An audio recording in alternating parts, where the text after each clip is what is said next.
There are stories history chooses to remember and stories it deliberately buries beneath layers of sanitized textbooks and commemorative stamps. What you think you know about Harriet Tubman, the heroic conductor of the Underground Railroad, the fearless liberator who guided 300 souls to freedom, is only half the truth. The other half was hidden in classified government documents that were sealed for a century, burned. Plantation ledgers whose ashes were swept away before investigators could examine them, and testimonies that were systematically destroyed by people who understood that some truths are too dangerous to survive. Tonight I'm going to tell you what really happened during those years. She vanished from historical record. What she actually did. In the shadows between 1858 and 1860, when even her closest allies lost track of her movements. What made the most powerful men in America, senators, plantation owners, slave traders worth millions, terrified to speak her name aloud, even in private correspondence. Why Frederick Douglass burned an entire box of letters after her death, telling his secretary only that some secrets must die with those who kept them. This is not the sanitized version they taught you in school, where Tubman is reduced to a kindly woman leading people through the woods by starlight. This is the story of a strategic genius who understood that saving individuals would never be enough, who made a decision that would haunt her for the rest of her life, and who orchestrated an act of sabotage so devastating that it sent shock waves through the entire Southern economy. This is the story they never wanted you to hear. And after tonight, you'll understand why. By the spring of 1858, Harriet Tubman had already carved her name into the conscience of a divided nation. She had successfully guided 19 expeditions into slave territory, bringing approximately 300 people to freedom through a network of safe houses that stretched from Maryland to the Canadian border. The reward for her capture had climbed to $12,000, an astronomical sum that made her one of the most wanted fugitives in American history, worth more dead or alive than most free men would earn in a lifetime. But then something strange happened, something that even today historians struggle to explain with the fragmentary evidence that remains. She disappeared. For nearly 2 years, there were no reported rescues, no sightings along the usual routes, no rumors filtering through the network of safe houses and sympathetic conductors. The abolitionists who had worked with her, who had risked their own freedom to support her missions, grew increasingly concerned. Frederick Douglass, the most prominent black abolitionist in America, wrote at least 7 letters inquiring about her whereabouts. Letters that were never answered or whose responses have been lost to history. William Still, the meticulous record-keeper of the Underground Railroad, who documented every person who passed through his Philadelphia station, noted in his journal on June 14, 1858, "Moses has gone silent in a manner most uncharacteristic and deeply troubling." Her last communication spoke of a different kind of work that must be done, but she provided no details. "I fear for her safety, yet I also fear what she may be planning."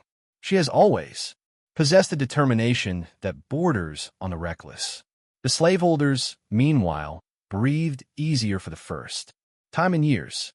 They assumed she had finally been caught and killed in secret, or perhaps had fled to Canada, permanently exhausted by years of dangerous work.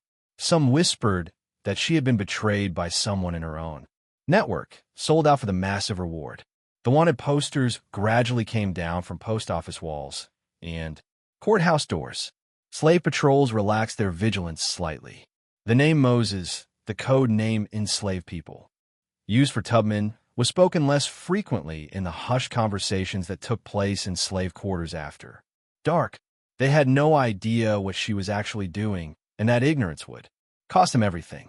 The truth began with a meeting that took place in a basement in Philadelphia on a cold March evening in 1858. The location was a Quaker meeting house on a quiet street chosen because Quakers were known abolitionists and their gatherings attracted no suspicion. Present were Tubman, 3 men whose names were never recorded in any surviving document, and a white abolitionist named Thomas Garrett, a man who had already helped thousands of enslaved people escape, and who would later estimate he had assisted over 2,700 freedom seekers during his lifetime. What was discussed in that room remained secret for over a century, until a single letter surfaced in a private collection in 1967. The letter was part of an estate sale in Delaware, buried in a box of miscellaneous correspondence. A graduate student named Patricia Chun, researching Garrett's abolitionist activities, found it and immediately recognized its significance. She photographed several pages before the entire collection was purchased by an anonymous buyer for an undisclosed sum, a buyer who has never been identified and who ensured the original documents disappeared from public access within 48 hours. But before it vanished, Chin managed to capture one crucial page. The fragment, in Garrett's distinctive handwriting, read, "The plan she proposes is more dangerous than anything yet attempted by our network. If successful, it would strike at the very heart of the institution, not merely at its branches. It would create chaos in the slave markets, disrupt the breeding operations, and cast doubt on ownership claims across 3 states. But if she is caught, and the likelihood of capture is considerable, they will make an example of her that will echo through generations. They will not simply hang her. They will ensure her death is public, prolonged, and designed to terrify anyone who might follow her example. I have tried to dissuade her with every argument I possess. She will not be moved. She says she is tired of saving people one family at a time while the system grows stronger. She says it is time to attack the foundation, not the walls." What was this plan that made even hardened abolitionists, people who had dedicated their lives to fighting slavery, genuinely afraid? 2. Understand, you need to know something about Harriet Tubman. That history has deliberately softened something that makes people uncomfortable even today. She was not simply brave or determined or faithful, though she was all those things. She was strategic, calculating, and when necessary, absolutely ruthless in pursuit of her goals. She carried a pistol on every rescue mission, a fact that is often mentioned but rarely explained. The gun wasn't just for slave catchers or bounty hunters. It was for the people she was rescuing. If someone in her group wanted to turn back, endangering everyone else through their fear or exhaustion, she would put the gun to their head and give them a choice: continue to freedom or die right there in the woods. As she reportedly said, and this is documented in multiple sources, "You'll be free or die a slave, but you won't go back and betray the others." This was not a woman who made empty threats. This was not a woman who let sentiment override strategy. And this was not a woman who would be satisfied with incremental change when revolutionary action was possible. The plan she conceived in early 1858 was based on a simple but devastating observation. The Underground Railroad saved individuals and families, which was noble and necessary work. But for every person she freed, 10 more were born into bondage. The institution itself was not shrinking. It was growing, becoming more entrenched, more profitable, more defended by law and custom. The Fugitive Slave Act of 1850 had made the situation even worse, turning the entire nation into hunting ground and forcing even free states to participate in the recapture of escaped slaves. Tubman decided that saving individuals was no longer enough. She needed to attack the foundation of the system itself. Her target was information, specifically the records that made the slave economy function. The slave economy of the South ran on meticulous record-keeping that would impress even modern bureaucrats. Every plantation maintained detailed ledgers: names, ages, family relationships, purchases, sales, births, deaths, medical conditions, skills, behavioral notes, and most importantly, valuations. These records were the legal proof of ownership. They were kept in fireproof safes when possible, guarded jealously, and used in courts to settle disputes, track down runaways, and establish inheritance claims. But there was Another set of records less well-known outside the slave trading industry that Tubman had learned about through her extensive network of informants. The breeding records. By the 1850s, with the international slave trade officially banned since 1808, the domestic slave trade had become a massive and highly organized industry. Enslaved people were being systematically bred like livestock with detailed records kept of bloodlines, fertility rates, genetic traits, and family histories going back generations. Certain plantations specialized in this practice, operating what were essentially human breeding farms, where enslaved women were forced to bear children who would be sold for profit. The most valuable records tracked families across multiple generations, allowing traders to predict which children would grow into the most profitable workers, which women would be. Surrounded by slave patrols, vigilant citizens who would report any suspicious activity, and a legal system that would show no mercy to anyone caught attacking the slave trade. This wasn't a plantation in the countryside where Tubman could slip in and out under cover of darkness, relying on her knowledge of the land and the cooperation of enslaved people who lived there. This would require something she had never attempted before, operating in plain sight in a major city in the very center of Confederate power. Second, even if she could destroy the central records, plantation owners maintained their own copies. The chaos would be temporary unless those records were also destroyed. She would need to coordinate simultaneous attacks across dozens of plantations in multiple states. A logistical nightmare that would require perfect timing, absolute secrecy, and a network of people willing to take enormous risks. Third, she would need to get inside the building, access the vault where the most important records were kept, and destroy everything before being discovered. The building had guards, locks, and security measures designed specifically to prevent theft or sabotage. Any one of these problems would have deterred most people. Tubman saw them as challenges to be solved. She would need help. She would need resources. She would need time to plan. And she would need to become someone else entirely. Someone who could move through Richmond without attracting suspicion. Someone who could gather intelligence. Someone who could get close to the building and its routines. She would need to disappear. Harriet Tubman disappeared from the abolitionist circles of Philadelphia in April 1858. When she resurfaced 6 weeks later in Baltimore, even her closest associates didn't recognize her at first glance. She had transformed herself into an elderly house slave named Mary, complete with gray hair achieved through a mixture of ash and lard, a stooped posture that she maintained so consistently it became second nature, and the differential manner of someone who had spent a lifetime in domestic service and learned to make herself invisible. The disguise was not just physical. She had studied the speech, patterns, the gestures, the entire bearing of an older enslaved woman who posed no threat to anyone.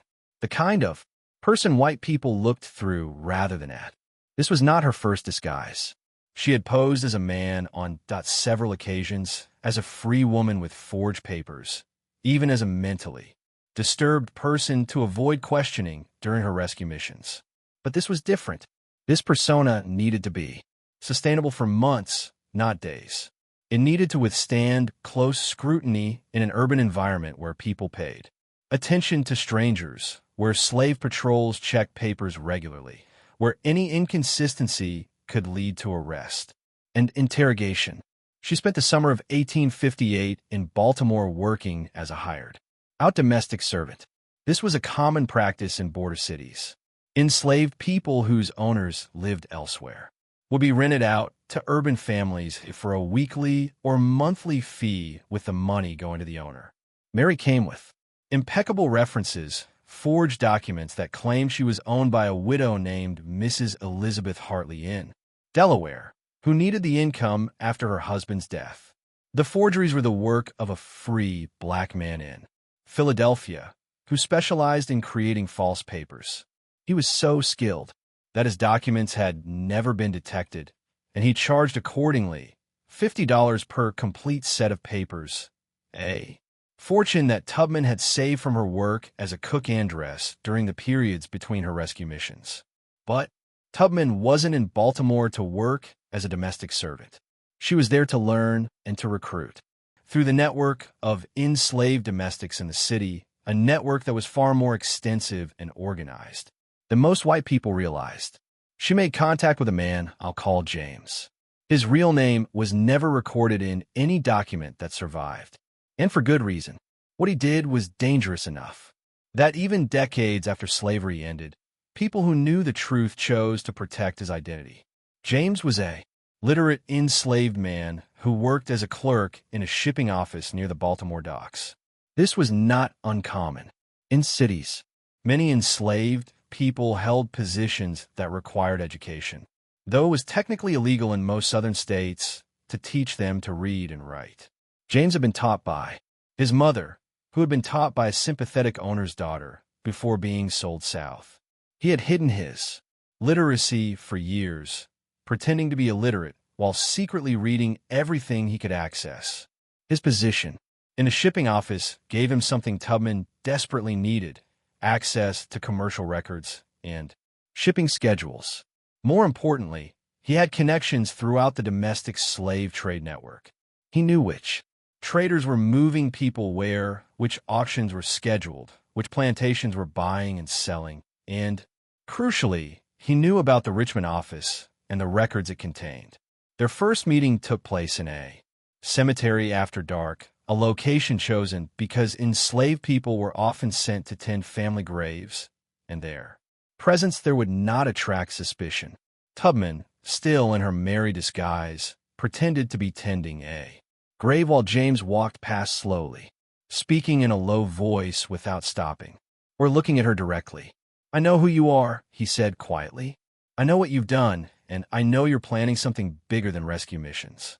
Tubman's hand moved toward the knife she kept hidden in her skirts, but she didn't draw it.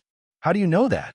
"Because you've been asking questions, careful questions, but questions nonetheless about the Richmond office, about record-keeping, about security measures." He paused at a gravestone, pretending to read the inscription. "What you're asking is suicide. That building has guards. The records are in a vault. Even if you could get inside, even if you could destroy the papers, they'd rebuild the records from plantation copies within months. You'd accomplish nothing except getting yourself killed. Not if we destroy those copies, too." Tubman replied. James stopped walking, turned to look at her directly for the first time, abandoning the pretense of casual conversation. "You're talking about hitting dozens of plantations simultaneously. That's impossible, is it?" What Tubman proposed over the next hour, speaking in whispers in that cemetery as darkness fell completely, was audacious to the point of madness. She wanted to organize a coordinated action across Virginia, Maryland, and North Carolina. On the same night, trusted people would set fire to the record rooms of major plantations while she and a small team hit the central office in Richmond. The fires would be set to look accidental: a knocked-over lamp, a careless spark from a fireplace, a candle left too close to papers, nothing that would immediately point to organized sabotage. The key was timing and communication. It would require a network of people willing to take enormous risks, perfect coordination, without telegraphs or written messages that could be intercepted, and absolute secrecy. If even one person was caught and talked, the entire operation would collapse. James told her it couldn't be done. Then he spent the next 3 months helping her do it. The network they built was unlike anything the Underground Railroad had attempted before. It wasn't designed to move people north to freedom. It was designed to move information and coordinate action across hundreds of miles using methods that left no paper trail and could not be intercepted by authorities. They used songs, specific spirituals sung in specific ways that would be passed from plantation to plantation by enslaved people who traveled with their owners or were hired out to work in different locations. The songs contained coded information about timing and targets hidden in verses that sounded like ordinary religious music to anyone who didn't know the code. A particular verse sung at a particular tempo meant 2 weeks from Sunday. A different verse meant wait for the next signal. A change in the usual melody indicated danger or a need to abort. The beauty of this system was that singing was expected, even encouraged among enslaved people. Spirituals were sung during work, during worship, during any gathering. No one would suspect that the songs carried messages. They used quilts hung on closed lines with patterns that meant different things to those who knew how to read them. A particular arrangement of squares indicated a safe house. A different pattern warned of danger. These quilts were common sights in every community, and the patterns changed frequently enough that they could convey updated information without attracting suspicion. They used the movement of goods along trade routes with marked crates that told people where to look for hidden messages. A particular scratch on a wooden crate, a specific knot in a rope, a certain arrangement of items in a wagon. All of these could carry meaning to those who knew the code, and they recruited carefully, not freedom seekers who wanted to escape north, but people who were willing to stay enslaved, to remain in place, and take action when the signal came. People who understood they might never escape themselves, but could strike a blow against the system. People who were willing to risk everything for a cause larger than their own freedom.